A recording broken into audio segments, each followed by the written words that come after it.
ರೇಣುಕಾಸ್ವಾಮಿ ಭೀಕರ ಕೊಲೆ ಪ್ರಕರಣಕ್ಕೆ ಸಂಬಂಧಪಟ್ಟ ಹಾಗೆ ಪಕ್ಕಾ ಪ್ಲಾನ್ ಮಾಡಿ ಈ ಗ್ಯಾಂಗು ರೇಣುಕಾಸ್ವಾಮಿಯನ್ನ ಹತ್ಯೆ ಮಾಡಿತ್ತು. ಹತ್ಯೆಗೂ ಮುನ್ನ ರೇಣುಕಾಸ್ವಾಮಿಯನ್ನ ಟ್ರ್ಯಾಪ್ ಮಾಡಿತ್ತು.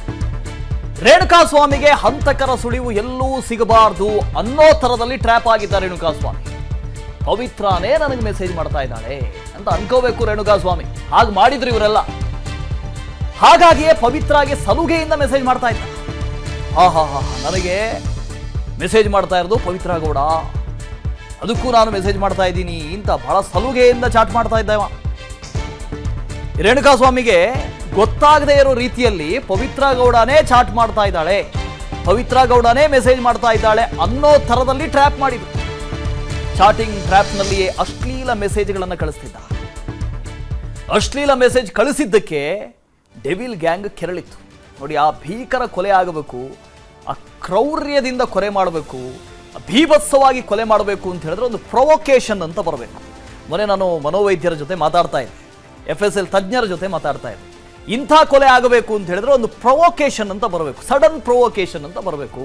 ಅದರ್ವೈಸ್ ಯಾರು ಕೂಡ ಇಷ್ಟೊಂದು ಕ್ರೂರವಾಗಿ ಕೊಲ್ಲೋದಿಲ್ಲ ಅಂತ. ಆ ಸಡನ್ ಪ್ರೊವೊಕೇಶನ್ ಏನಾಗಿರ್ಬೋದು? ಈ ತರದ ಅಶ್ಲೀಲ ಮೆಸೇಜ್ಗಳು. ಅಶ್ಲೀಲ ಮೆಸೇಜ್ ಕಳಿಸಿದ್ದಕ್ಕೆ ಡೆವಿಲ್ ಗ್ಯಾಂಗ್ ಕೆರಳಿತ್ತು. ಕೂಡಲೇ ರೇಣುಕಾಸ್ವಾಮಿ ಕಿಡ್ನಾಪ್ಗೆ ಗ್ಯಾಂಗ್ ಪ್ಲಾನ್ ಮಾಡಿತು. ಯಾರು ಅಪಹರಿಸಬೇಕು, ಯಾರು ಕರ್ಕೊಂಡು ಬರಬೇಕು, ಕಿಡ್ನಾಪ್ನ ಬಳಿಕ ಎಲ್ಲಿಗೆ ಕರೆತರಬೇಕು, ಎಲ್ಲ ಪ್ಲಾನ್ ಆಗಿತ್ತು. ಪಿನ್ ಟು ಪಿನ್ ಪ್ಲಾನ್ ಆಗಿತ್ತು. ಒಂದೊಂದು ಹಂತದಲ್ಲಿ ಒಬ್ಬೊಬ್ಬರಿಗೆ ಟಾಸ್ಕ್ ಹಂಚಿಕೆ ಮಾಡಿತ್ತು. 19 ಜನ. ಯಾಕೆ? ಒಬ್ಬನನ್ನ ಕೊಲ್ಲೋದಕ್ಕೆ, ಒಬ್ಬನಿಗೆ ಬೆದರಿಕೆ ಹಾಕೋದಕ್ಕೆ 19 ಜನ ಯಾಕೆ ಬೇಕಾಯ್ತು?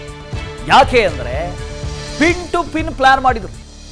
ಯಾರು ರೇಣುಕಾಸ್ವಾಮಿಗೆ ಚಾಟ್ ಮಾಡಬೇಕು, ಯಾರು ರೇಣುಕಾಸ್ವಾಮಿಯನ್ನ ಕರ್ಕೊಂಡು ಬರಬೇಕು, ಯಾರ್ಯಾರಿಗೆ ಎಂತೆಂಥ ಕೆಲಸ, ಎಲ್ಲವನ್ನ ಟಾಸ್ಕ್ ಹಂಚಿಕೆ ಮಾಡಿದ್ರು. ರೇಣುಕಾಸ್ವಾಮಿ ಹತ್ಯೆ ಪ್ಲಾನ್ ಅನ್ನೋದಕ್ಕೆ ಹಲವು ಸಾಕ್ಷ್ಯಗಳಿದಾವೆ. ಮೊದಲೇ ಖರೀದಿ ಮಾಡಿಟ್ಟಿದ್ದಂಥ ಎಲೆಕ್ಟ್ರಿಕ್ ಶಾಕ್ ನೀಡೋ ಡಿವೈಸು, ಆನ್ಲೈನ್ನಲ್ಲಿ ಖರೀದಿಸಿ ಪೇಮೆಂಟ್ ಮಾಡಿದ್ದ ಈ ಧನರಾಜು, ವಾಟ್ಸ್ಆ್ಯಪು ಮೆಸೆಂಜರ್ ಮೂಲಕ ಟಚ್ನಲ್ಲಿದ್ರು ಈ ಗ್ಯಾಂಗು. ಕೊಲೆ ಪ್ರಕರಣದ ಬಹಿರಂಗ ಆದರೆ ಒಂದು ವೇಳೆ ಸರೆಂಡರ್ಗೂ ಪ್ಲಾನ್ ಆಗಿತ್ತು. ಪ್ಲಾನ್ನಂತೆಯೇ ಕಿಡ್ನಾಪ್ ಮಾಡಿ ರೇಣುಕಾಸ್ವಾಮಿ ಹತ್ಯೆ ಮಾಡಿದ್ದಾರೆ. ತನಿಖೆಯಲ್ಲಿ ಹಂತಕರ ಒಂದೊಂದೇ ರಹಸ್ಯಗಳು ಬಯಲಾಗಿದ್ದಾವೆ. ಎಷ್ಟು ಪ್ರೀ ಪ್ಲಾನ್ ಆಗಿತ್ತು ಅಂತ ಹೇಳಿದ್ರೆ ಆ ಎಲೆಕ್ಟ್ರಿಕ್ ಮೆಗ್ಗಾರ್ ಡಿವೈಸು ಇದೆಲ್ಲವನ್ನ ಪರ್ಚೇಸ್ ಮಾಡ್ಕೊಂಡಿಟ್ಟಿದ್ದು. ಮುತ್ತಪ್ಪ ಇದ್ರ ಬಗ್ಗೆ ಡೀಟೇಲ್ಸ್ ಅನ್ನು ಕೊಡ್ತಾ ಹೋಗ್ತಾರೆ. ಲೈವ್ ನಲ್ಲಿ ಜಾಯ್ನ್ ಆಗ್ತಾ ಇದ್ದಾರೆ. Good morning Muthappa. ಎಲ್ಲ ಪ್ರಕರಣ ಮುಗಿದ ಮೇಲೆ ನಮಗೆ ಅನಿಸ್ತಾ ಇರೋದು ಇದು ಸಡನ್ ಪ್ರೊವೊಕೇಶನ್ ಆಗಲಿ ಅಥವಾ ಸಡನ್ ರಿಯಾಕ್ಷನ್ ಆಗಲಿ ಅಲ್ಲ, ಬಹಳ ತಿಂಗಳಿನಿಂದ ಹಿಂದಿನಿಂದ ಒಂದು ರೀತಿ ಪ್ಲಾನ್ ಮಾಡ್ಕೊಂಡಿದ್ರು ಇವರೆಲ್ಲ, ಪ್ರೀ ಪ್ಲಾನ್ ಮಾಡ್ಕೊಂಡಿದ್ರು ಅಂತ. ಹೇಗಾಗಿತ್ತು ಅಂತ ಇಡೀ ಪ್ಲಾನ್? ಹೌದು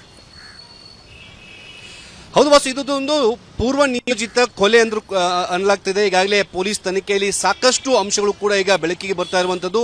ರೇಣುಕಾಸ್ವಾಮಿಯನ್ನ ಇವರ ಕೆಡ್ಡಾಗೆ ಹೇಗೆ ಕೆಡವುಕೊಂಡ್ರು ಅಂತಂದ್ರೆ, ಪವಿತ್ರ ಅವರ ಅಕೌಂಟ್ ನಿಂದನೇ ಇವರಿಗೆ ಮೆಸೇಜ್ ಮಾಡಿ ಇವರ ಜೊತೆಗೆ ಚಾಟ್ ಮಾಡುವಂತಹ ಒಂದು ಕೆಲಸನ ಮಾಡ್ತಾರೆ. ರೇಣುಕಾಸ್ವಾಮಿ ಕೂಡ ಪವಿತ್ರನೇ ಮೆಸೇಜ್ ಮಾಡ್ತಿದ್ದಾರೆ ಅಂತೇಳಿ ಆತನು ಕೂಡ ಇವರಿಗೆ ರಿಪ್ಲೈ ಮಾಡೋಕೆ ಶುರು ಮಾಡ್ತಾನೆ. ಯಾವಾಗ ರೇಣುಕಾಸ್ವಾಮಿ ಈ ಪವಿತ್ರ ಅಕೌಂಟ್ಗೆ ಅಶ್ಲೀಲವಾದಂತಹ ಮೆಸೇಜ್ಗಳನ್ನು ಕಳಿಸೋಕೆ ಶುರು ಮಾಡ್ತಾನೋ, ಆಗ ಈ ಪವನ್ ಮತ್ತೆ ಆ ಜೊತೆಗಿರುವಂತಹ ಎಲ್ಲರೂ ಕೂಡ ದರ್ಶನ್ ಅವರಿಗೆ ಮಾಹಿತಿಯನ್ನು ಕೊಡ್ತಾರೆ. ದರ್ಶನ್ ನಂತರದಲ್ಲಿ ಇವರನ್ನ ಹೇಗಾದ್ರೂ ಮಾಡಿ ಕರೆತನ್ನಿ ಅಂತ ಹೇಳಿ ಪ್ಲಾನ್ ಅನ್ನ ಮಾಡಿದ ನಂತರದಲ್ಲಿ ಇವರೊಂದು ತಮ್ಮ ಪೂರ್ವ ನಿಯೋಜಿತ ಒಂದು ಟೀಮ್ ಅನ್ನು ಕಟ್ಕೊಂತಾರೆ. ಇವನನ್ನ ಹೇಗೆ ಚಿತ್ರದುರ್ಗದಿಂದ ಬೆಂಗಳೂರಿಗೆ ಕರೆತರಬೇಕು, ಬೆಂಗಳೂರಿಗೆ ಕರೆತಂದ ನಂತರದಲ್ಲಿ ಎಲ್ಲಿ ಇವನನ್ನ ಕರ್ಕೊಂಡು ಹೋಗಿ ಹೊಡಿಬೇಕು, ಹೊಡೆದ ನಂತರ ಇವ್ ಹೇಗೆ ಟಾರ್ಚರ್ ಕೊಡಬೇಕು ಅಂತ ಹೇಳ್ಬಿಟ್ಟು ಮೊದಲೇ ಪ್ಲಾನ್ ಮಾಡ್ಕೊಂಡಿದ್ರು. ರೇಣುಕಾಸ್ವಾಮಿಯನ್ನ ಅಲ್ಲಿಂದ ಕಿಡ್ನಾಪ್ ಮಾಡ್ಕೊಂಡು ಬರೋದಕ್ಕಿಂತ ಮುಂಚಿತವಾಗಿ ಇವರು ಶಾಕ್ ಕೊಡೋದಕ್ಕೆ ಒಂದು ಎಲೆಕ್ಟ್ರಿಕಲ್ ಡಿವೈಸ್ ಆನ್ಲೈನ್ ಅಲ್ಲಿ ಖರೀದಿ ಮಾಡೋದು ಕೂಡ ಈಗ ಗೊತ್ತಾಗುತ್ತೆ. ನಂತರದಲ್ಲಿ ಇವನಿಗೆ ರೇಣುಕಾಸ್ವಾಮಿನ ಬೇರೆ ಎಲ್ಲಾದ್ರೂ ಕೂಡ ಹೊಡೆದ್ಬಿಟ್ಟು ಕಳಿಸಬಹುದಿತ್ತು. ಆದ್ರೆ ಇವರು ಆ ಶೆಡ್ಗೆ ಯಾಕೆ ಕರ್ಕೊಂಡ್ಬಂದ್ರೆ ಅಲ್ಲಿ ಯಾರು ಕೂಡ ಇರ್ತಾ ಇರಲಿಲ್ಲ. ಈತನಿಗೆ 2 ರಿಂದ 3 ದಿನಗಳ ಕಾಲ ಅಲ್ಲೇ ಟಾರ್ಚರ್ ಕೊಡಬಹುದು ಅನ್ನೋ ಒಂದು ಪ್ಲಾನ್ ಹಾಕೊಂಡು ಈತನ ಕರೆತರ್ತಾರೆ. ಎಲೆಕ್ಟ್ರಿಕಲ್ ಡಿವೈಸ್ ಇಂದ ಈತನಿಗೆ ಶಾಕ್ ಕೊಟ್ಟು ಇವನನ್ನ ಚಿತ್ರಹಿಂಸೆ ಕೊಟ್ಟು ಸಾಯಿಸಿರೋದು ಕೂಡ ಈಗ ಈ ಒಂದು ತನಿಖೆಯಲ್ಲಿ ಬಯಲಾಗಿರುವಂತದ್ದು. ಇದೆಲ್ಲವೂ ಕೂಡ ಪೂರ್ವ ನಿಯೋಜಿತ ಪ್ರೀ ಪ್ಲಾನ್ ಮಾಡ್ಕೊಂಡು ಮಾಡಿರುವಂತದ್ದು. ಜೊತೆಗೆ ಈತನಿಗೆ ಹೇಗೆ ಟಾರ್ಚರ್ ಕೊಡಬೇಕು ಅಂತ ಹೇಳಿ ಮೊದಲೇ ಡಿವೈಸ್ ಗಳನ್ನು ಕೂಡ ಖರೀದಿ ಮಾಡಿರೋದು ಕೂಡ ಈಗ ಬೆಳಕಿಗೆ ಬಂದಿದೆ. Vasudev, okay, thank you Muthappa. ಅನುಕ್ಷಣದ ಸುದ್ದಿಗಳಿಗಾಗಿ Vistara news YouTube channel subscribe ಮಾಡಿ. ಹೊಸ ಸುದ್ದಿಗಳ ನೋಟಿಫಿಕೇಶನ್ಗಾಗಿ ಬೆಲ್ ಐಕಾನ್ ಕ್ಲಿಕ್ ಮಾಡಿ. ಲೇಟೆಸ್ಟ್ ಅಪ್ಡೇಟ್ಸ್ಗಾಗಿ www.vistaranews.com ವೆಬ್ಸೈಟ್ಗೆ ವಿಸಿಟ್ ಮಾಡಿ. ಅಂಗೈಯಲ್ಲೇ ಜಗತ್ತಿನ ಸುದ್ದಿ ತಿಳಿಯಲು Vistara news Kannada app download ಮಾಡಿ.